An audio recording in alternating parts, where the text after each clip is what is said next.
নমস্কার বন্ধুরা, আমাদের ইতিহাসের প্রথম ইউনিট যেটা সিভিলাইজেশন, সেই ইউনিটের পরবর্তী ভিডিওতে পরবর্তী মক টেস্টে তোমাদের সবাইকে স্বাগত জানাচ্ছি।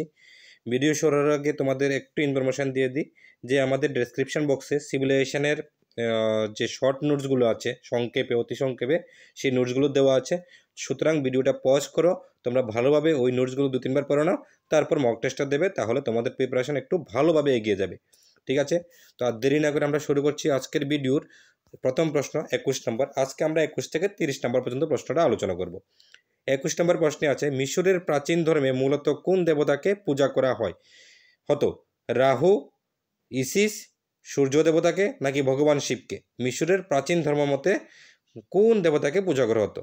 তো সেটা হচ্ছে সূর্য দেবতাকে পূজা করা হতো। মনে রাখবে, মিশরের যে সভ্যতা আছে সেখানে সূর্য দেবতাকে প্রধান দেবতা হিসেবে তারা পূজা করত। সূর্য দেবতাকে তারা রা বলে গণ্য করে থাকতো। ঠিক আছে, কি বলে গণ্য করতো? রা বলে, এটাও মনে রাখবে। তো ব্যাখ্যাতে যে ইনফরমেশনগুলো থাকে সেই ইনফরমেশনগুলো খুবই ইম্পর্ট্যান্ট। পরবর্তী প্রশ্ন, মেসোপটেমিয়া সভ্যতার উল্লেখযোগ্য রাজকীয় সাহিত্য রচনা কি? সে সময় কি মহাভারত হয়েছিল, ইপসিত গাথা হয়েছিল, গিলগামেশ মহাকাব্য হয়েছিল, নাকি রামায়ণ হয়েছিল? যে রাজকীয় সাহিত্য আছে সেই সাহিত্যটার নাম কি? তো আমাদের 22 নম্বর প্রশ্নের যে উত্তরটা সঠিক সেটা হচ্ছে গিলগামেশ মহাকাব্য। মনে রাখবে, মেসোপটেমিয়া সভ্যতার একটি বিখ্যাত রাজকীয় সাহিত্য রচনা হলো গিলগামেশ মহাকাব্য, যা পৃথিবীর অন্যতম প্রাচীন সাহিত্য রচনা হিসেবে গণ্য করা হয়ে থাকে। আমাদের পরবর্তী প্রশ্ন নম্বর 23, সিন্ধু সভ্যতার আর্কিটেকচার কীভাবে ছিল?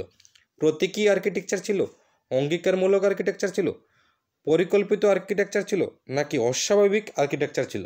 তো অপশানগুলো দেখলে এমন ধরনের প্রশ্ন কিন্তু খুবই সহজ, কিন্তু অপশানগুলো দেখলে মনে হয় যে অস্বাভাবিক ছিল বা অঙ্গীকারমূলক ছিল বা পরিকল্পিত ছিল বা প্রতীকী ছিল।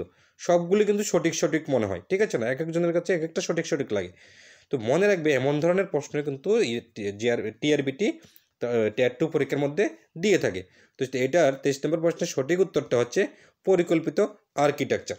ঠিক আছে, তো সিন্ধু সভ্যতা ছিল পরিকল্পিত আর্কিটেকচারের উদাহরণ, যেখানে নগরের সড়ক নিকাশি ব্যবস্থা, হ্যাঁ, ড্রেনেজ সিস্টেম যেটাকে বলে, এবং ভবনগুলির পরিকল্পনা ছিল অত্যন্ত উন্নত, যা বর্তমান টাউনশিপ সিস্টেমের মধ্যেও কিন্তু পাওয়া যায় না।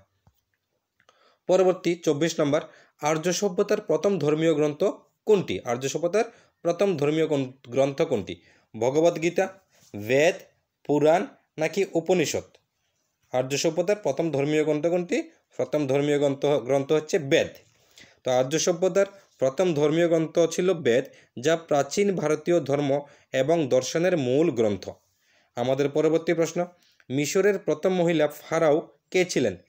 Cleopatra, Hatshepsut, Nefertiti, Seti. দুঃখিত আমার প্রনাউন্সিয়েশনের জন্য, আমি আবার রিপিট করছি, ক্লিওপেট্রা, হাতশেপসুত, নেফারতিতি নাকি সিতি? মিশরের প্রথম মহিলা ফারাও কে ছিলেন? তো মিশরের প্রথম মহিলা ফারাও ছিলেন হাতশেপসুত। ঠিক আছে, তো মিশরের প্রথম মহিলা ফারাও ছিলেন হাতশেপসুত, যিনি মিশরের ইতিহাসে একটি গুরুত্বপূর্ণ শাসক হিসেবে পরিচিত। আমাদের পরবর্তী প্রশ্ন নম্বর 26, গৌতম বুদ্ধের জন্মস্থান কোনটি ছিল? মানে গৌতম বুদ্ধ যে জন্মগ্রহণ করেছিলেন সেটা কোথায় জন্মগ্রহণ করেছিলেন? গয়াতে, লুম্বিনীতে, বোধগয়াতে, নাকি কুশীনগরে? গৌতম বুদ্ধের যে জন্মস্থান সেই জন্মস্থানটি কোথায়? গৌতম বুদ্ধের জন্মস্থানটি হচ্ছে লুম্বিনীতে। তো গৌতম বুদ্ধের জন্মস্থান ছিল নেপালের লুম্বিনী। মনে রাখবে কোথায়?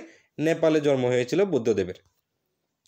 পরবর্তী 27 নম্বর, মহাবীরের উপদেশের মূল মন্ত্র কী ছিল? অহিংসা পরম ধর্ম, সত্য হলো পথ, কর্মই সাফল্য, নাকি সমাধি হলো মুক্তি? মহাবীরের উপদেশের মূল মন্ত্র কী ছিল? মহাবীরের উপদেশের মূল মন্ত্র ছিল অহিংসা পরম ধর্ম। তো অহিংসা পরম ধর্ম মূল মন্ত্রটি মহাবীর দিয়েছিলেন। তো মহাবীরের উপদেশ ছিল অহিংসা পরম ধর্ম, যা জৈন ধর্মের মূল ধারণা হিসেবে গণ্য করা হয়। আমাদের পরবর্তী প্রশ্ন নম্বর 28, বৌদ্ধ ধর্মের 3টি প্রধান পথ কোনটি? ধ্যান, প্রার্থনা, দান, নাকি বি নাম্বার শরণাগত হওয়া, বিশ্বাস করা, করুণাময়ী হওয়া?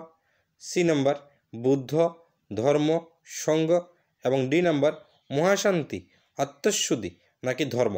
তো 28 নম্বর প্রশ্নের যে বৌদ্ধ ধর্মের 3টি প্রধান পথ সেটি কি হবে? 28 নম্বর প্রশ্নের সঠিক উত্তরটি হচ্ছে বুদ্ধ ধর্ম সংঘ।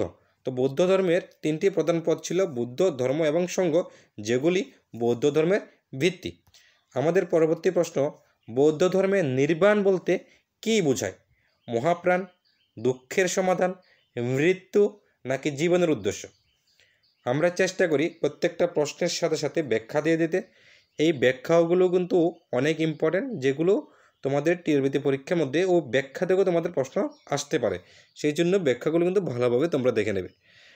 আর আমরা প্রত্যেকটা ভিডিওর যে পিডিএফ ফাইলগুলো আছে এগুলো চেষ্টা করি আমাদের গ্রুপে, হোয়াটসঅ্যাপ গ্রুপে এবং হোয়াটসঅ্যাপ চ্যানেলে প্রোভাইড করে দিতে। তো তোমরা চেষ্টা করবে যে ওই হোয়াটসঅ্যাপ গ্রুপ এবং হোয়াটসঅ্যাপ চ্যানেলটা জয়েন করে নাও, ঠিক আছে? যার লিঙ্ক আমরা ডেসক্রিপশন বক্সে দিয়ে দেবো।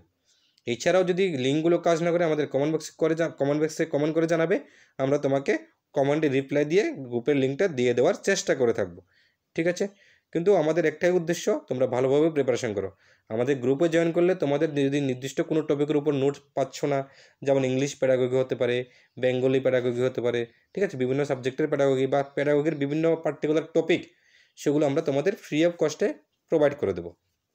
আমাদের একটাই উদ্দেশ্য, যারা কোচিং সেন্টারে বেশি পরিমাণ পয়সা দিয়ে, ঠিক আছে, নির্ভুল তথ্যের সঙ্গে বা কিছু ভুল তথ্য নিয়েও পড়াশোনা করতে পারছে না, তাদের জন্য আমরা সম্পূর্ণ বিনামূল্যে এগুলো প্রোভাইড করে থাকি। আমাদের কোনো কোচিং ইনস্টিটিউশন নাই অনলাইনের, অফলাইনে আছে আমাদের কাছে কিছু স্টুডেন্ট আছে যাদেরকে আমরা কোচিং দিয়ে থাকি, বেশি নয়।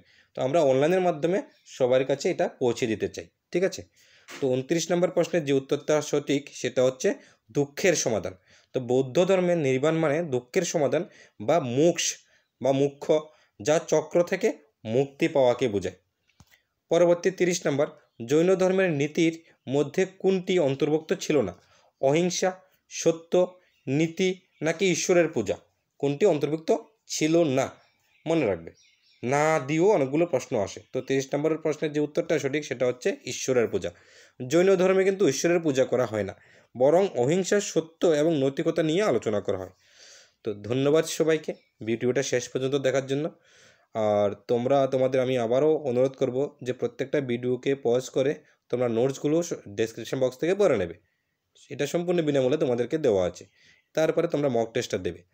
আর আমাদের গ্রুপ জয়েন করে নাও, তোমাদের যা ম্যাটেরিয়াল লাগবে আমাদের জানাবে, আমরা তোমাদের প্রোভাইড করে দেবো। আর ভিডিওটি যদি ভালো লাগে, তোমাদের জন্য হেল্প হলে অবশ্যই একটা লাইক দিয়ে যাবে, এতে কোনো খরচা হয় না তোমাদের। প্লিজ একটা লাইক অবশ্যই দেওয়া যাবে। চ্যানেলটাকে সাবস্ক্রাইব অবশ্যই করবে এবং কমেন্টে জানাবে কোন টপিকের উপর তোমাদের কীরকম ভিডিও প্রয়োজন। তো ধন্যবাদ সবাইকে, সবাই খুব ভালোভাবে প্রিপারেশন করো এবং টেট পরীক্ষার মধ্যে খুব ভালো নাম্বার নিয়ে যেন পাস করো। ধন্যবাদ।